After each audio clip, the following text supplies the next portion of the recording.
Okay तो भाई आज का स्मैकडाउन खत्म हो चुका है और मैं बताने वाला हूँ आपको ए टू जेड की आज के स्मैकडाउन पे क्या क्या हुआ और कौन कौन से मैचेस हुए भाई। और ये भी बताने वाला हूँ कि कोडी रोड्स ने इस वाले नाइट पे क्या किया। इससे पहले मैच स्मैकडाउन शुरू होता है, ड्रू मैकिंटायर शुरू करते हैं और वो कहते हैं कि मैं फाइनली बन चुका हूँ अनडिस्प्यूटेड चैंपियन। अब मैं अनडिस्प्यूटेड टाइटल डिफेंड करूँगा रॉयल रंबल में। तभी वहाँ से आते हैं हमारे रैंडी ऑर्टन, आते हैं टी शर्ट पहन कर उन्हें चैलेंज करते हैं वो रॉयल रंबल के लिए। लेकिन ड्रू मैकिंटायर नहीं एक्सपेक्ट करते हैं वो चैलेंज और इसके लिए एक किंग ऑफ क्वीन जैसा ही टूर्नामेंट शुरू हो जाता है। इसके बाद ड्रू मैकिंटायर पर जेका फाटू अटैक कर देते हैं, जिसकी वजह से ड्रू मैकिंटायर को बैक स्टेज भागना पड़ जाता है। और भाई ये जेका फाटू क्या ही कर सकता है आज के स्मैकडाउन पे, भाई क्या करें हम, इतनी गंदी व्यूवरशिप आ रही है। उसके बाद रैंडी ऑर्टन दामी चेक कर देते हैं रैंडी ऑर्टन पे। इन लोग का मैच होता है जिसमें ऑब्वियसली भाई किसको ही जीतना था, मैच का तो कबाड़ा हो रखा है और रैंडी ऑर्टन जीत जाते हैं और उनको जीतना भी चाहिए था और वो जीत भी जाते हैं। और उसके बाद इन लोग का मैच होता है तो रैंडी ऑर्टन ही जीतते हैं, ऑब्वियसली मैंने बता दिया था आपको। और एक बंदा क्वालिफाई हो चुका था फेटल 4 वे मैच के लिए और 4 बंदे क्वालिफाई होने थे, रैंडी ऑर्टन तो क्वालिफाई हो चुके थे। उसके बाद हमें बैक स्टेज में ड्रू मैकिंटायर देखने चलते हैं जो एलिजिया ड्रैगनोव से बात कर रहे होते हैं। एलिजिया ड्रैगनोव बताते हैं कि वो भी इसमें है और मेन इवेंट में एलिजिया ड्रैगनोव होने ही वाले। उसके बाद ये कौन है अंकल होडी का एक सेगमेंट होता है जिसको भाई कौन ही देखना चाहेगा। सबसे घटिया गवार बंदा अगर कोई है पूरे स्मैकडाउन पे तो यही बंदा है। और इसको इग्नोर करने के बाद हमें शॉर्लेट फेयर और एलेक्सा ब्लिस देखने को मिलती है। एलेक्सा ब्लिस कहती हैं तुम क्या बहुत बीमार थी, तो शायद फेयर कहती है हाँ मैं बहुत बीमार थी। और भाई कैसे गुल्लू गुल्लू से इशारे करती हैं।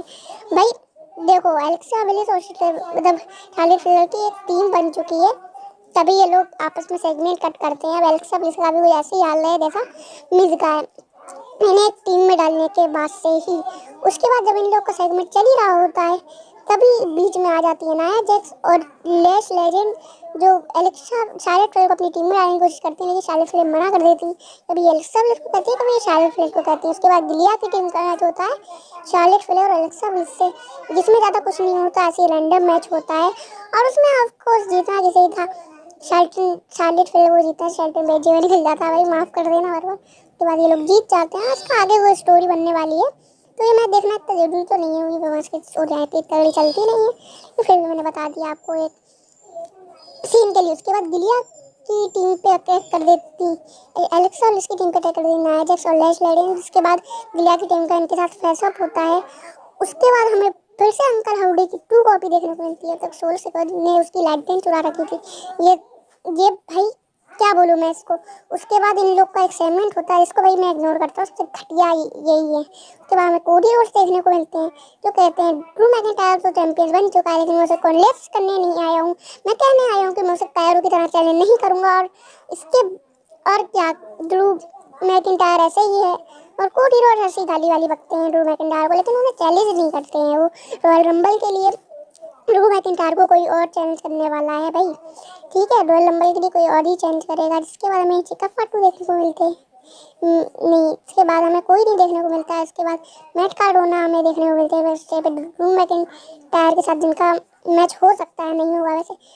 जैक राइडर कहते हैं कि ड्रू मैकिंटायर ने जब डेब्यूट करा तो उसने मेरे खिलाफ मैच कट किया था, इसलिए मैं उसको रॉयल रंबल में जाके हराऊंगा, मैं कट करूँगा मैच उसके साथ एक बढ़िया सा ताकतवर मैच। उसके बाद मैट कार्डोना जो होते हैं वो रेसलिंग रिंग की तरफ बढ़ने लग जाते हैं और रेसलिंग में उनका मैच होता है इस चमन चुतिया के साथ, मतलब ट्रिक विलियम के साथ।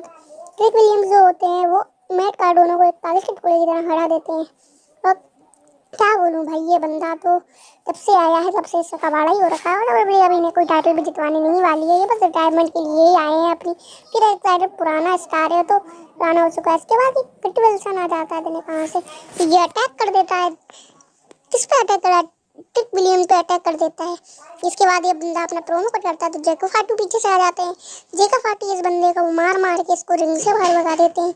जिसके बाद जेको फाटू अपना प्रोमो कट करते हैं और कोडी रोड्स को चैलेंज करते होते हैं सैटरडे नाइट मेन इवेंट्स में मैच के बारे में।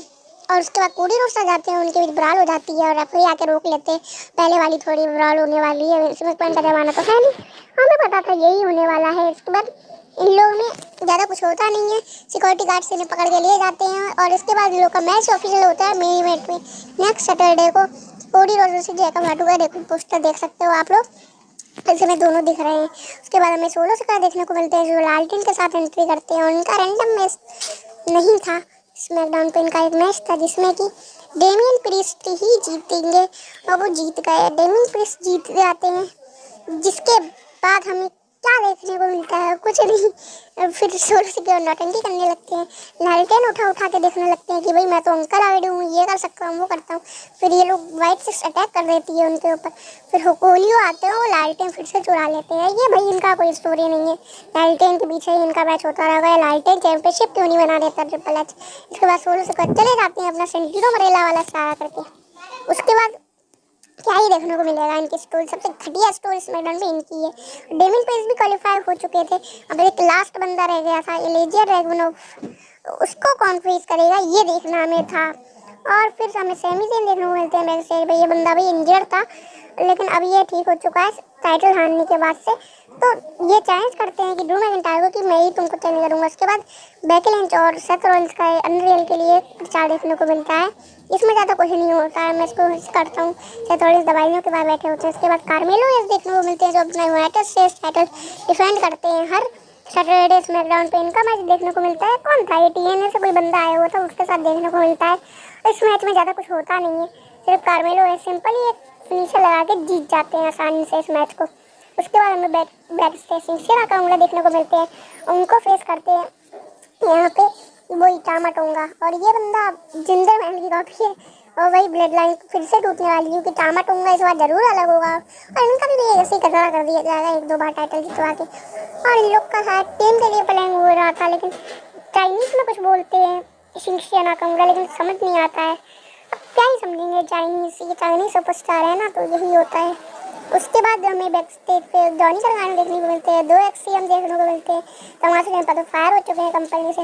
इसके बाद ये दोनों अटैक कर देते हैं, और वो एक मार्क्स वाला बंदा कहता है कि तुम्हारा और मेरा मैच होने वाला है अगले हफ्ते स्मैकडाउन पे। तो भाई इन लोग का क्या सीन है, इतने बंदे हैं स्मैकडाउन पे, लेकिन तब भी इतनी घटिया रेटिंग आ रही है, क्योंकि तगड़ा सुपरस्टार तो कोई है ही नहीं, ना रोमन है ना ब्रॉक है, सब तो रोमे ही है। उसके बाद चेल्सी ग्रीन और जॉर्डन ग्रेज का मैच देखने को मिलता है, जिसमें ज़्यादा कुछ नहीं होता। सिंपली अपनी चेल्सी ग्रीन जो होती हैं वो जीत जाती हैं, और जेड कारगिल भी कुर्सी में बैठी होती है कोने में। उसके बाद जेड कारगिल के ऊपर प्रोमो कट करती हैं जेड लाडू ना, पता नहीं कौन है ये वुमेन रेसलर, मुझे नाम याद तो रहता नहीं है ज़्यादा। तो उसके बाद फिर जेड कारगिल उन्हें इशारे करती हैं, फिर अटैक कर देती हैं शायद जेड गार्ड, पता नहीं कौन किस पे अटैक करता है, लेकिन उसमें जेड कारगिल पिट जाती हैं और वो टाइटल उठा के शो ऑफ करने लगती है। कौन सी है, चेल्सी ग्रीन थी या जॉर्डन ग्रे थी, मुझे नहीं पता, भाई कमेंट में बताना। जॉर्डन चेल्सी ग्रीन है ये शायद, हाँ भाई मुझे तो नाम याद रहता है। इसके बाद ट्रिक विलियम देखने को मिलते हैं हमें एक फिर से एक सेगमेंट के साथ। उसके बाद उनका डेमिन पेज से फेस ऑफ होता है। उसके बाद हमें ज़्यादा कुछ इनके भी देखने को मिलता नहीं। फिर एलिजिया ड्रैगनोव और सैमी जेन का मैच होता है, वो मैं बताया था आपको कि ड्रू मैकिंटायर के लिए रॉयल रंबल के लिए चूज होने वाला है। तो भाई सिंपल ही रैंडी ऑर्टन को ही जितवाएंगे ये लोग, और सैमी जेन इस मैच में आराम से जीत जाते हैं, क्योंकि एलिजिया ड्रैगनोव के पास ज़्यादा कुछ बता नहीं है। हाँ भाई इससे घटिया स्मैकडाउन क्या ही हो सकता है, इन लोग को तो 3 घंटे का शो बनाना रहता है और कुछ करना थोड़ी रहता है। उसके बाद हमें क्या ही देखने को मिलता है, सैमी जेन सिंपली अपना नाच बात कर रहे होते हैं, पीछे से हमें देखने को मिलते हैं और कोई नहीं, अपने सिंपली ना डेमियन पेस ना रैंडी ऑर्टन हमें देखने को मिलते हैं। ट्रिक्स विलियम जो अटैक कर देते हैं सैमी जेन पर। और क्या ही बोलूँ मैं, इतने घटिया स्मैकडाउन, इतना वाहियात स्मैकडाउन देखने से अच्छा है फिर WWE देखना छोड़ दूँ। ऐसा आपको देखना जरूरी है नहीं, लेकिन फिर भी मैंने बता दिया, आप टाइम बर्बाद करते हैं, सब्सक्रिप्शन लेते हैं, इससे तो बढ़िया ही है कि मेरे पे देख लो, लाइक सब्सक्राइब कर देना। अगले हफ्ते मंडे नाइट रॉ का रिव्यू आए।